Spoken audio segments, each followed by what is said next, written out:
আজকে সকালে উঠে দেখি ঘড়িটা উল্টো হয়ে শুয়ে আছে, ব্যাটারিটাও খুলে গেছে। এর জন্য আজ অ্যালার্মও বাজেনি, আর আমার সেই চিরাচরিত ভাবে উঠতে লেট। যাই হোক, তাড়াতাড়ি করে ফ্রেশ হয়ে পড়তে বসলাম। ইদানিং প্রেশারটাও লো মনে হচ্ছে, শরীরের কোনো শক্তি পাই না। অনেক কষ্টে নিজেকে চেয়ারে ধরে রেখেছি, প্রচুর পরিমাণে প্রোটিনের ঘাটতি শরীরে।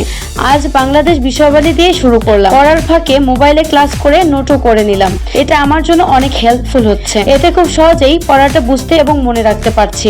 আজকে টানা এক সপ্তাহ আমি নিজেকে চেয়ারের সাথে ধরে রাখতে পারছি। ধীরে ধীরে অনেকটাই অলসতা কেটে যাচ্ছে, আর পড়ার প্রতি মনোযোগও বাড়ছে। সকাল থেকে টানা বিকেল অবধি পড়লাম। এর মাঝে সকালের খাবারটাও খেয়ে নিয়েছি। বিকেলে উঠে গোসল করে আবার খেয়ে নিলাম। আজকে ফিল্টারের কিট কিনে আনা হয়েছে, প্রচুর পরিমাণে আয়রন পানিতে, তাই নতুন করে পরিষ্কার করে লাগিয়ে দিলাম। একটা দিদি আজকে আমাকে চাবির রিংটা দিল, কত সুন্দর তাই না? আমার তো খুবই পছন্দ হয়েছে।